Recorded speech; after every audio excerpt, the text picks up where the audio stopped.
हरे कृष्ण कृष्ण कृष्ण हरे हरे। तो भक्तबिंदगण आजकेर भिडियोटी रयेछे 15ই অগ্রহণ রয়েছে রবিবার। আর অবশ্যই আপনারা জানবেন এই অগ্রহণ মাসের অমাবস্যা অবশ্যই আপনাদের জন্য খুবই শুভ হতে চলেছে এবং বেশ কিছু নেতিবাচক শক্তি বা মন্দ কমাতে এই অগ্রহণ মাসে অর্থাৎ মাঘ শিষ্য অমাবস্যা আপনাদের জন্য অত্যন্ত গুরুত্বপূর্ণ রয়েছে। তো অবশ্যই আপনারা শ্রবণ করবেন এই অগ্রহণ মাসের অর্থাৎ 1 ডিসেম্বর রবিবার পালিত হচ্ছে এই মাঘ শিষ্য অমাবস্যা, যেটি আপনাদের জন্য অত্যন্ত গুরুত্বপূর্ণ হতে চলেছে। আর এই মাঘ শিষ্য মাস অর্থাৎ অগ্রহণ মাস শ্রীকৃষ্ণের অত্যন্ত প্রিয় মাস, অর্থাৎ এই মাসটি কৃষ্ণকে সমর্পিত করা হয়। তা অবশ্যই এই অগ্রহণ মাস অর্থাৎ 1 ডিসেম্বর রবিবার মাঘ শিষ্য অমাবস্যা পালিত হচ্ছে। তার সাথে অবশ্যই আপনারা জানবেন এই অমাবস্যার দিন পারলে অবশ্যই এই খাবারটি আপনারা একবার হলেও গ্রহণ করতে পারেন। আর অবশ্যই জানবেন যে এই অমাবস্যাতে কী করবেন কী করবেন না এবং কোন খাবারগুলো খাবেন কোন খাবারগুলো খাবেন না। এছাড়াও বিশেষ কয়েকটি ক্রিয়াকলাপ করলে আপনাদের পরিবারে সর্বদা সুখ শান্তি ভরে থাকবে এবং সারা বছর আপনার পরিবারে পজিটিভ এনার্জি সুখ শান্তি এবং কোনো আর্থিক সংকট আপনার পরিবারে থাকবে না এবং সর্বদা শ্রীকৃষ্ণের আশীর্বাদে আপনার পরিবারে সুখে ভরে উঠবে। তো অবশ্যই ভিডিওটি শুরু থেকে শেষ পর্যন্ত ভক্তি সহকারে শ্রবণ করবেন। আর অবশ্যই জানবেন এই অমাবস্যার সঠিক সময়সূচি অর্থাৎ কোন সময়ে পুজো অর্চনা করবেন কোন সময়ে কী খাবার গ্রহণ করবেন। আর চ্যানেলে নতুন হয়ে থাকলে দয়া করে চ্যানেলটিকে সাবস্ক্রাইব করবেন। আর অবশ্যই ভিডিওটি শুরু থেকে শেষ পর্যন্ত আপনারা ভক্তি ভালোবাসার শ্রদ্ধা দিয়ে ভিডিওটি শ্রবণ করবেন।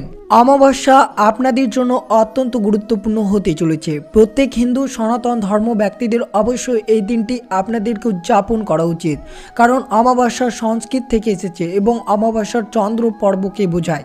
হিন্দু ক্যালেন্ডার অনুসারে এই তিথি 30টি চান্দ্র পর্যায়কে বোঝায়। হিন্দু পৌরাণিক কাহিনী অনুসারে অমাবস্যার দিনে অশুভ আত্মার উচ্চ বা শিখরে পৌঁছায়। অমাবস্যা পূজা শুধুমাত্র অমাবস্যায় রাতেই করুন। এই পুজো অপার শক্তি রাখে, বিভিন্ন অশুভ শক্তি এবং নেতিবাচক শক্তি থেকে ব্যক্তিদের রক্ষা করে। এই অমাবস্যাতে আপনারা যদি পুজো অর্চনা সঠিক নিয়মে করতে পারেন তাহলে অবশ্যই আপনাদের জীবনে সুস্বাস্থ্য নিয়ে আসবে এবং প্রত্যেক ব্যক্তির সমস্ত ইচ্ছে এবং সমস্ত মনস্কামনা খুব সহজেই পূরণ করবে ভগবান শ্রীকৃষ্ণ।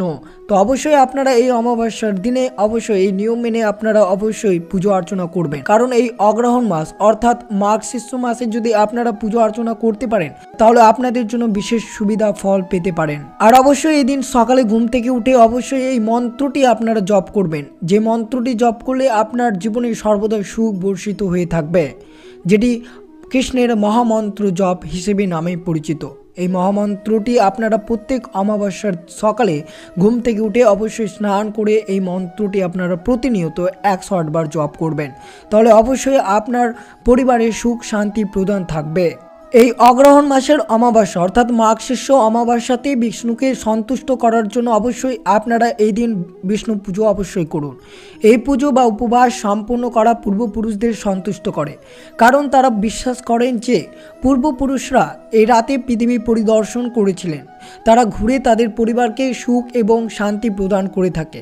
অমাবস্যা রাত বা অমাবস্যা প্রতি চন্দ্র মাসে একবার হয়। এই দিনে লোকেরা কোনো উল্লেখযোগ্য আচার অনুষ্ঠান করেন না, তাই অবশ্যই আপনারা মনে রাখবেন এই মাঘ শিষ্য অমাবস্যার দিন কোনো ধরনের শুভ ক্রিয়াকলাপ করবেন না, কোনো ধরনের দূরে ভ্রমণ যাত্রা এই দিন করা একবারেই উচিত নয়। এই অমাবস্যার দিন ভগবান বিষ্ণু অমাবস্যায় যখন লোকেরা তার পুজো করে অর্থাৎ ভগবান বিষ্ণুর যে ভক্ত পুজো করবে সে ব্যক্তির ইচ্ছা মঞ্জুর করে, সমৃদ্ধি এবং সুখ নিয়ে আসে। অমাবস্যা পুজোর পাশাপাশি ভগবান বিষ্ণুর পুজো করা নিঃসন্দেহে অশুভ আত্মা এবং দুটো চোখ দ্বারা আক্রান্ত ব্যক্তিদের উপকার করবে এবং অবশ্যই আপনারা তার সাথে অবশ্যই গণেশের পুজো অর্চনা অবশ্যই করতে ভুলবেন না। গণেশ পুজো করলে আপনার সংসারে সুখ সমৃদ্ধি এবং ধন সম্পদ বৃদ্ধি হতে পারে। তা অবশ্যই এই দিনটি আপনাদের জন্য অনেক বিশেষ গুরুত্ব রয়েছে, তা অবশ্যই আপনারা এই দিনটি শুদ্ধভাবে পালন করবেন। এই দিন অবশ্যই আপনারা মনে রাখবেন 1 ডিসেম্বর রবিবার যেহেতু এই অগ্রহণ মাস অর্থাৎ মাঘ শিষ্য মাসের অমাবস্যা শুরু হবে, তা অবশ্যই আপনারা এই দিন সকালে ঘুম থেকে উঠে অবশ্যই কোনো পবিত্র নদীতে স্নান করতে পারলে তা অত্যন্ত শুভ হতে পারে। যদি আপনারা পবিত্র নদীতে স্নান না করতে পারেন তাহলে অবশ্যই একটিবার হলেও 1 বালতি জলে আপনারা সামান্যটুকু গঙ্গা জল মিশিয়ে তার সাথে অবশ্যই হলুদ বা লবণ বা একটি তুলসী পাতা দিয়ে আপনারা স্নান করতে পারেন এরপর শুদ্ধ বস্ত্র পরিধান করে আপনারা ভগবান বিষ্ণুর পুজো অর্চনা করবেন এই অমাবস্যার দিন। এবং অমাবস্যার দিন অবশ্যই মনে রাখতে হবে ভজন এবং কীর্তন করলে আপনাদের দীর্ঘ জীবনের সুখ নিরাময় পেয়ে যাবেন। এবং অবশ্যই অমাবস্যার পুজোর মাধ্যমে পূর্বপুরুষদের আশীর্বাদ পেতে মানুষ আলোকিত ঘিয়ের প্রদীপ এই দিন প্রজ্বলন করেন। তো অবশ্যই আপনারা এই অমাবস্যার রাত্রিতে ঘিয়ের প্রদীপ প্রজ্বলন করবেন আপনার সদর দরজায়। অবশ্যই মনে রাখবেন এই দিন অর্থাৎ অগ্রহণ মাসের অমাবস্যা তিথিতে নিরামিষ খাবার তৈরি করে আপনারা পূর্বপুরুষ দেবতা বা ব্রাহ্মণদেরকে নিবেদন করার জন্য অবশ্যই এটি করতে পারেন। ব্রাহ্মণদের খাওয়ানো অমাবস্যার পুজোর একটি গুরুত্বপূর্ণ অঙ্গ রয়েছে। পরিবারের বড় একজন অমাবস্যা পূজার প্রধান আচার পালন করে থাকেন, যা হলো পিতৃতর্পণ। অমাবস্যা পুজোর শুভ দিনে লোকরা ব্রাহ্মণদের খাদ্য, বস্ত্র এবং অন্যান্য জিনিস দান করতে পারেন। এই অগ্রহণ মাস থেকে শুরু হচ্ছে শীতের মৌসুম, তাই অবশ্যই আপনারা এই অমাবস্যাতে অবশ্যই কম্বল বা কোনো ঠান্ডা ধরনের পোশাক আপনারা এই দিন কোনো গরিব বা দুঃস্থ ব্যক্তিকে আপনারা দান করতে পারেন, তা আপনাদের জন্য অত্যন্ত শুভ হতে পারে। মনে রাখবেন অমাবস্যার দিনে অবশ্যই বাড়ি ঘরদোর পরিষ্কার করে রাখতে হবে। বাড়িতে যেন কোনো রকমের এঁটো বাসন না থাকে। বাড়িতে সর্বদা আপনারা পরিষ্কার পরিচ্ছন্ন করে রাখবেন। ঘর মুছতে হবে, বিশেষ করে চৌকাঠ ভালো করে ধুতে হবে।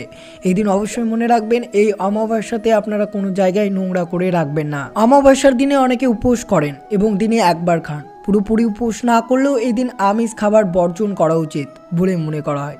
তো অবশ্যই আপনারা অমাবস্যাতে কোনো ধরনের মাছ, মাংস বা কোনো ধরনের আমিষ, রসুন, পেঁয়াজ এইসব ধরনের খাবার একবারেই গ্রহণ করবেন না।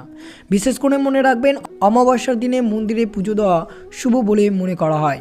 মন্দিরে না যেতে পারলে ওই দিন বাড়িতে স্নান করে ঈশ্বরকে স্মরণ করুন এবং অবশ্যই এই দিন সকালে ঘুম থেকে উঠে অবশ্যই 108 বার এই মহামন্ত্রটি আপনারা জপ করতে পারেন। ওম নমো ভগবতে বাসুদেবায় নমঃ। অথবা শ্রীকৃষ্ণের মহামন্ত্রটি আপনারা অবশ্যই 108 বার জপ করতে পারেন, যেটি হচ্ছে হরে কৃষ্ণ কৃষ্ণ কৃষ্ণ হরে হরে, হরে রাম রাম রাম হরে হরে। তো অবশ্যই এই মন্ত্রটি আপনারা ঘুম থেকে উঠে পবিত্র নদীতে স্নান করে অবশ্যই এই মন্ত্রটি আপনার মন থেকে 108 বার অবশ্যই জপ করবেন অগ্রহণ মাসের অর্থাৎ 1 ডিসেম্বর রবিবার।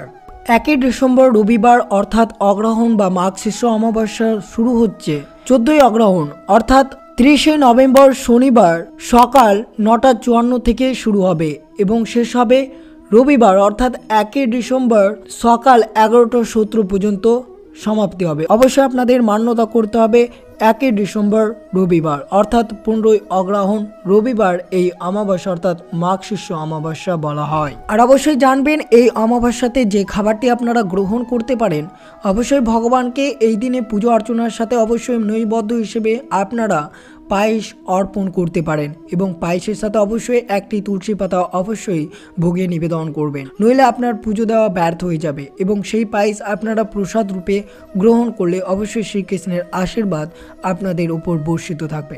মনে রাখবেন অমাবস্যা তিথিতে নিরামিষ খাবার খাওয়া এবং এই দিন অন্য জাতীয় খাবার না খাওয়া শুভ বলে মানা হয়। এই অমাবস্যা তিথিতে যদি আপনাদের পরিবারের সুখ সমৃদ্ধি দ্বিগুণ করতে চান তাহলে অবশ্যই এই শুভ তিথিতে অবশ্যই ডাল খাওয়ান বা ডাল দান করুন, এটি আপনাদের জন্য অত্যন্ত শুভ হতে পারে। আর অবশ্যই মনে রাখবেন যেহেতু ভগবান শ্রী বিষ্ণুর অত্যন্ত প্রিয় রং হলুদ, তাই অবশ্যই আপনারা এই অমাবস্যা অর্থাৎ এই তিথিতে হলুদ ফল খাওয়া শুভ বলে মনে করা হয় এবং অবশ্যই ভগবানকে হলুদ ফল বা হলুদ মিষ্টি আপনারা নিবেদন করবেন এবং সেই প্রসাদ রূপে আপনারা গ্রহণ করবেন। তো অবশ্যই যদি আপনারা নিজের মনোকামনা পূর্ণ করতে চান তাহলে অবশ্যই ভগবান বিষ্ণুকে হলুদ ফল বা হলুদ ফুল বা হলুদ মিষ্টি আপনারা নিবেদন করতে পারেন এবং সেটি অবশ্যই প্রসাদ রূপে আপনারা গ্রহণ করতে পারেন। আর একটি ফল অত্যন্ত খাওয়া শুভ হতে পারে আপনাদের জন্য এই অমাবস্যার তিথিতে, যে ফলে যত পরিমাণে বীজ রয়েছে সেই ফল অত্যন্ত শুভ হতে পারে। তাই অবশ্যই এই অমাবস্যার তিথিতে আপনারা বহু বীজ ফল খাওয়ার উপদেশ দেওয়া রয়েছে শাস্ত্রে, তা অবশ্যই সেটি আপনারা অবশ্যই অর্পণ করতে পারেন। তো অবশ্যই জানলেন এই অমাবস্যার তিথিতে কি করবেন কি করবেন না, কি খাবেন কি খাবেন না এবং ভগবান বিষ্ণুর কিভাবে পুজো অর্চনা করবেন সব কিছু আপনাদের সাথে বিস্তারিতভাবে আলোচনা করা হলো। তাই অবশ্যই ভিডিওটি সম্পূর্ণ দেখার জন্য অনেক ধন্যবাদ। চ্যানেলে নতুন হয়ে থাকলে দয়া করে চ্যানেলটিকে সাবস্ক্রাইব করবেন, লাইক করবেন, কমেন্টে ভক্তি ভালোবাসা শ্রদ্ধা দিয়ে জয় শ্রীকৃষ্ণের জয় লিখে দিতে ভুলবেন না এবং ভিডিওটি আপনার আত্মীয় ভক্ত বা বন্ধুদের সাথে অবশ্যই শেয়ার করবেন। সুস্থ থাকবেন, সতর্ক থাকবেন। জয় শ্রীকৃষ্ণ, রাধে রাধে।